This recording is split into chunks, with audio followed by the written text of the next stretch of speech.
The word Sakoku itself did not exist during the Edo period. This is a shocking truth revealed by history.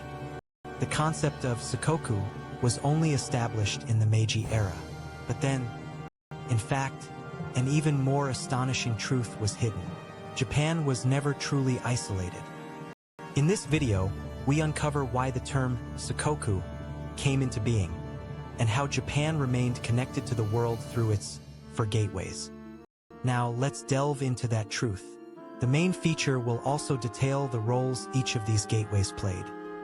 What exactly is Sakoku in the first place? Many people likely assume it means closing the country and severing all ties with foreign nations. However, the term Sakoku Edict was never once used in any of the laws issued by the Edo shogunate. The term Sakoku was coined in Japan in 1801, when Dutch scholar Shizuki Tadao translated the work of German physician Engelbert Kaempfer. In his work, Kaempfer described Japan's foreign policy as closing the country, which Shizuki translated as Sakoku. Therefore, the term Sakoku was not used by the shogunate itself. It only became common after the Meiji era. So, what was the shogunate's true intention? It was not a total ban on trade, but rather strict control over trade. The primary goals were to prevent the spread of Christianity and to manage the inflow of information from overseas. That is precisely why the shogunate permitted interaction with a limited number of countries through specific ports and domains. This is the truth of Japan's four gateways that connected it to the world. It was never completely closed off. So, where exactly were these four gateways? First, the most famous was the southern gateway, Nagasaki. At Tsushima in Nagasaki, the Dutch East India Company and Chinese merchant ships were permitted to dock. This was Japan's only gateway to Europe. From the Dutch, Japan imported raw silk, woolens, sugar, and glass products, while exporting silver, copper, and ceramics. Chinese merchants brought vast quantities of raw silk, medicine, and books, greatly influencing Japanese culture and medicine. Especially vital were the Dutch reports submitted by the head of the Dutch factory. These contained the latest global developments. The shogunate was constantly aware of overseas developments, including European wars, scientific advancements, and American independence. This is irrefutable proof that Japan was not completely isolated from global affairs during the so-called Sakoku period. So, what roles did the other three gateways play? One of the western gateways was Tsushima.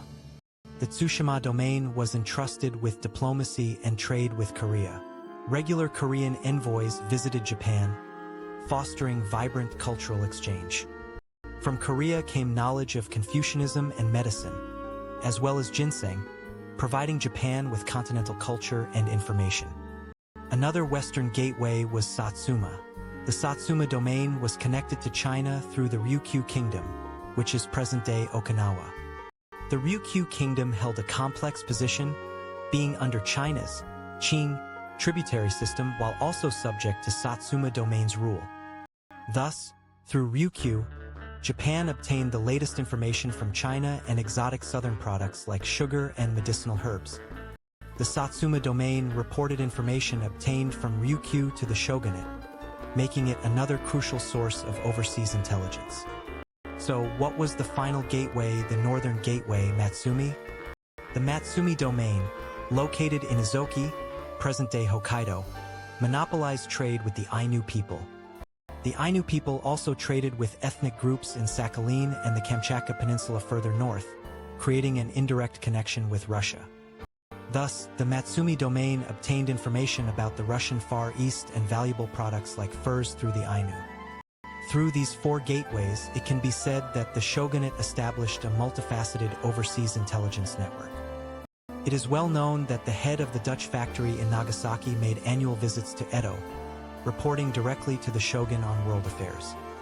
The shogun and key shogunate officials accurately grasped global events and made foreign policy decisions accordingly. Even when the edict to repel foreign vessels was issued in the late Edo period, its purpose was not mere expulsion, but rather intensified surveillance of foreign ships and information gathering. Until forced to open its doors, Japan maintained its own unique connections with the world, preserving its stability. Now, let's recap what we've covered. Why did the term Sakoku emerge? It was because foreigners interpreted the shogunate's policy as closing the country, and this interpretation later became established as Sakoku. Japan was connected to the world through its 4 gateways: Nagasaki, Tsushima, Satsuma, and Matsumae. Each gateway facilitated exchange with the Dutch, China, Korea, Ryukyu, and indirectly with Russia, bringing diverse information and goods. Through these, the shogunate consistently grasped world affairs and skillfully adjusted its distance from the international community. This unnoticed historical truth largely overturns our preconceived image of Sakoku. Japan was never truly isolated. Rather, under the name of Kaikin policy, maritime prohibition policy, it shrewdly engaged with the world. Perhaps these multifaceted foreign relations supported the peace and unique cultural development of the Edo period.